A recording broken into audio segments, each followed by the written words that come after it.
Ever feel like, I don't know about you, but I feel like I'm just drowning in information overload these days, Oh, tell me about it. especially when it comes to history, right? I mean, Yeah. there's just so much out there. It can be overwhelming for sure. That's why we're here. We're diving deep, deep into Athenian democracy. Yeah. And we're not just talking about the textbook version. Right. We're going for the juicy details, the stuff that really brings it to life. The behind the scenes stuff. Exactly. Yeah. So get ready to, like, time travel back to ancient Greece. We're talking power struggles, dramatic trials. Oh, and maybe even some political mudslinging Athenian style. Oh, for sure. But before we get into all that, we need to start with the basics. I mean, what did democracy even mean back then? We throw that word around so much today. Did it even have the same meaning in ancient Greece? It's a great question to start with because the word democracy itself, it's Greek. It's a combination of two words. Demos, meaning people, and kratos, meaning power. So really, Athenian democracy at its very core was about putting power directly in the hands of the demos, the everyday citizens. So not just the wealthy elite calling all the shots. Exactly. And, that was a pretty radical idea for its time. Imagine a system where ordinary folks actually had a say in, matters of war and law and policy. Yeah, that's wild. So how did this direct democracy thing actually work in practice? Did everyone just, gather in a giant town square and start shouting out their opinions? Well, not quite. They had a system for that, of course. At the heart of it all was the Athenian assembly, or, if you want to be fancy, the ecclesia. Ooh, ecclesia. I like it. This was where all eligible citizens could gather to vote on laws, declare war, and basically set the direction for, everything. Hold on. All eligible citizens. How many people are we talking about here? Thousands. And for really big decisions, think like ostracizing someone or granting citizenship, they needed at least 6,000 citizens to show up and participate. 6,000 people. Wow. Try getting a quorum like that today. But did everyone just show up whenever they felt like it? There had to be some structure, right? You're right, there was. Alongside the assembly, they had this other body, the Council of 500, or the Boule, which kind of acted like a steering committee. Okay, so a smaller group to manage things. Makes sense. Yeah, and here's where it gets really interesting. 500 citizens were chosen, get this, by lottery to serve on this council for a whole year. By lottery? Really? That seems, I don't know, kind of random. How did they make sure that, qualified people were making these big decisions? Well, that was the Athenian way. They saw the lottery system as the fairest way to, prevent any one group from just grabbing all the power for themselves.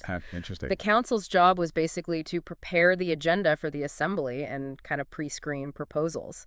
So they had a pretty significant impact on Athenian politics. Right, shaping the debates and all that. Yeah. So we got the assembly making the big decisions, the council kind of guiding the process. Mm-hmm. What else was there? Were there any other ways that, everyday Athenian citizens could directly participate in their government? Absolutely. We can't forget about the Athenian jury courts, known as the dicasteria. Okay, the dicaster. These courts were where citizens served as jurors, judging both criminal and political cases. So kind of like our jury duty today. Sort of. But there's a twist. The juries, they were huge. We're talking hundreds, sometimes even thousands of citizens. Thousands of jurors for a single case. That sounds, I don't know, chaotic. How could they ever reach a verdict with that many people involved? Yeah, it definitely wasn't our modern system with 12 jurors and a judge calling the shots. But that sheer size, that's what made these juries almost impossible to bribe or influence. So it really was a case of judgment by the people, for better or worse. Huh. So power really did rest with the people in Athenian democracy. It did. But was this system perfect? I mean, were there any downsides to having such massive juries? Well, even with all the checks and balances, you have to remember that there's always potential for things to go wrong, right? I mean, Athenian juries, they could be swayed by a really powerful speaker, or sometimes they even got caught up in the emotion of a case. Yeah, that happened. And that could potentially lead to, some questionable verdicts, for sure. And then there was this other really, really unique feature of Athenian democracy, that kind of highlights how things could go right, but also how things could go really, really wrong. And that was ostracism. Ostracism. Yeah. Yeah. That's the one where they could basically just kick someone out of Athens for 10 years, right? No trial, no nothing, just get out. That's the one. It was fascinating. And yeah, some might even say brutal. But it was how they dealt with people they thought were dangerous, people who were, a threat to the city. So every year, the citizens would get together and vote on whether or not to ostracize anybody. So how did that work? I mean, did they have like a ballot box or something? Well, kinda. They used pottery shards, actually, these broken pieces of pottery called ostraka. And if 6,000 or more citizens wrote somebody's name on one of these ostraka, well, that person was out there for a whole decade. So they literally voted people off the island with pieces of broken pottery. Wow, talk about direct democracy. But I mean, why? Why did they do that? What was the point of ostracism? The idea, as they saw it, was to prevent tyranny. So if some leader or, I don't know, some politicians started getting a little too big for their britches, too powerful, too ambitious, the people could basically exile them just to, neutralize the threat. It was like a preemptive strike. Way to safeguard their democracy, to keep it from falling into the hands of just one person. Exactly. Clever. But, I mean, didn't that kind of open the door for, abuse? Like, what's to stop someone from getting ostracized based on false accusations or just because, I don't know, people didn't like them? Oh, you're absolutely right. Ostracism could definitely be used as a weapon, and it was. I mean, take Themistocles, for example. Themistocles, refresh my memory. Who was that again? Themistocles was an Athenian general.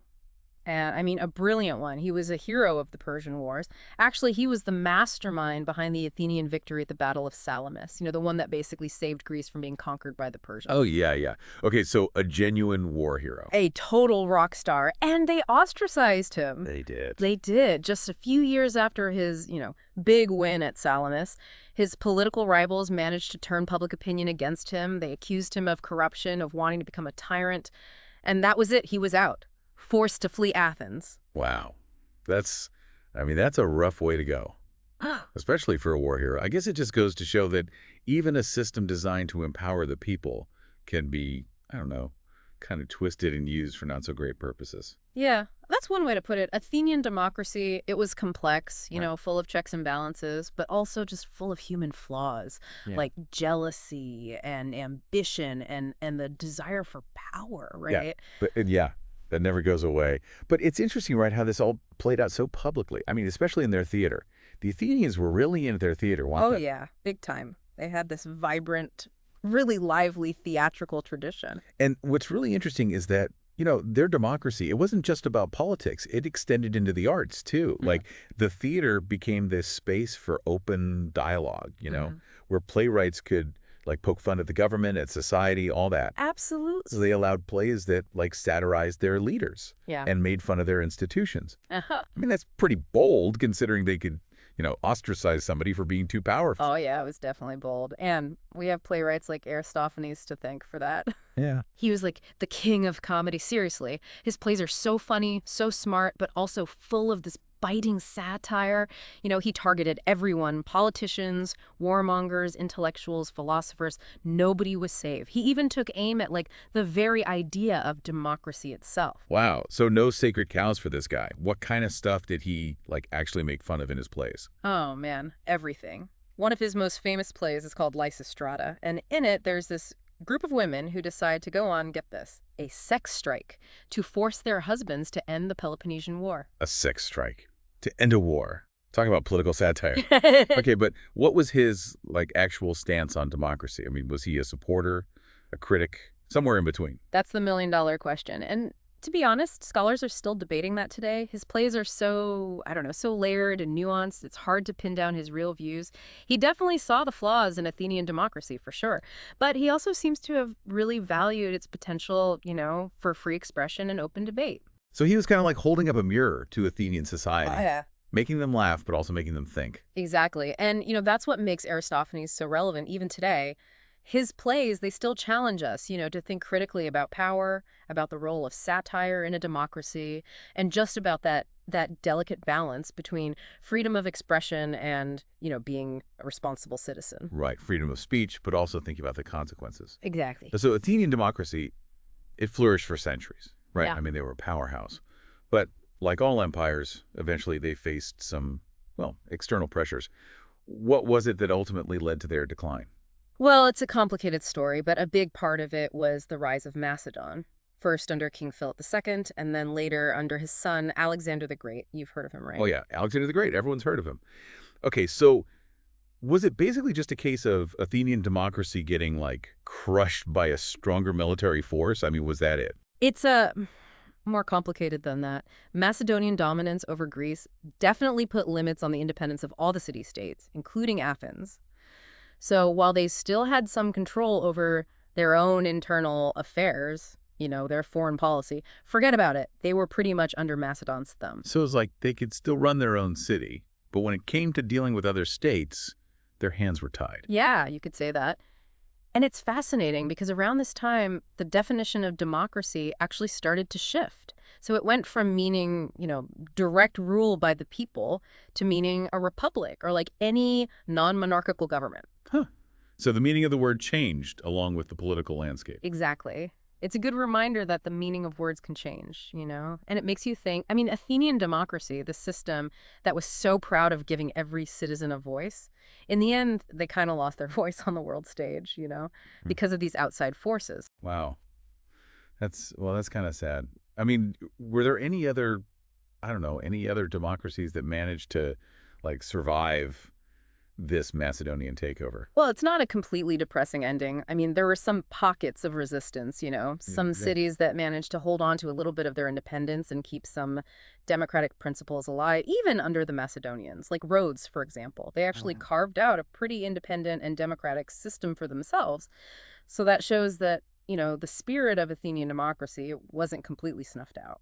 Pretty amazing, right? I mean, that even when faced with this giant empire, the idea of democracy, it still, I don't know, it still found a way to survive, at least in some parts of Greece.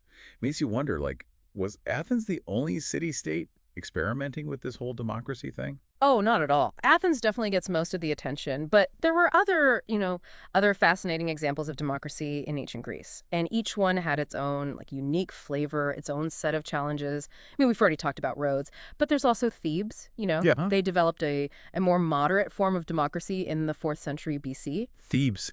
Okay, so what made Thebes different from Athens? I Yeah. mean, was it still considered a real democracy if it wasn't, as radical as what the Athenians were doing? Well, Thebes, they didn't have the same level of direct democracy as Athens. The power of the demos, the people, it wasn't as absolute when it came to every decision. So, for example, they didn't really rely on the lottery system as much to pick their officials. So it sounds like they were trying to find their own balance, Yeah. between direct democracy and maybe something a little more, I don't know, representative. Yeah, exactly. Were there any other, like, city-states that tried to create their own versions of democracy? Like, were there any other experiments going on? Oh, for sure. And some of them were really radical. Have you ever heard of the Union of Corinth and Argos? Corinth and Argos? No, I can't say I have. What's the story there? So picture this, right? You've got these two rival city-states, Corinth and Argos. And they decide, you know what, let's just put all our differences aside and merge. Let's become one big political entity with a unified democratic system.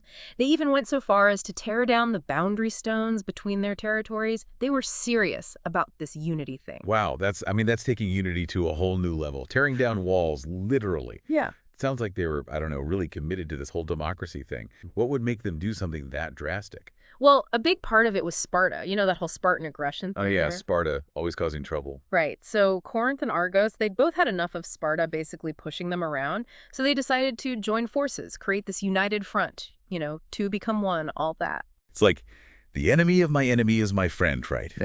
And hey, while we're at it, let's become one giant superpowered friend. Exactly. It was bold. I mean, really bold. But it shows you how much they believed in these democratic principles and that they weren't afraid to, experiment, to try new ways of organizing themselves politically. Makes you wonder, what could happen if they'd actually pulled it off? Yeah, what if? Yeah. So, did it work? I mean, did this superstate actually survive? Sadly, no. It was short-lived. I mean, it only lasted 6 years or so. Once Sparta got back on its feet, they basically shut the whole thing down. Back to the old ways. Ah, that's too bad. I guess even the most ambitious ideas, they can still get crushed by the realities of power. But even though it failed, I mean, the fact that they even tried it, it shows you just how, I don't know, just how dynamic and adaptable Greek political thought was back then, right? It really does. I mean, they weren't afraid to try new things, to push the boundaries. And that's what's so fascinating about Athenian democracy and its legacy. It wasn't just some set of rules, you know. It was a way of thinking, an ongoing conversation about how do we govern ourselves? How do we make sure everyone has a voice? Makes you think about, about our own systems of government today, right? I mean, we talk about democracy like it's this, I don't know, this finished product. Mm. But maybe it's more like an ongoing experiment, a constant work in progress. That's a great way to put it. And that's, I think, why Athenian democracy is still so relevant. It reminds us that democracy isn't about reaching some perfect endpoint. It's about the journey, you know? Yeah. It's about being vigilant, being critical, being willing to change and adapt. Because the challenges, they never really go away. That's a good point. So the next time we hear that word democracy, let's not just take it for granted. Let's remember the Athenians, right? Their struggles, their triumphs, but also their belief in the power of people. And I don't know, let's honor their legacy by being engaged, participating, and really trying to create a more just and fair world. I like that. The Athenian experiment, for all its flaws, it gives us a way to look at our own systems, our own efforts to make things better. Well, thanks for joining us on this deep dive into Athenian democracy. We hope you learned something new today, maybe even challenge some of your own ideas about this really fascinating period in history. And hey, if this deep dive got you thinking, make sure to check out all the resources we've got listed in the show notes. There's a whole world of information out there. Until next time, keep those brain cells firing. And remember, the conversation never really ends.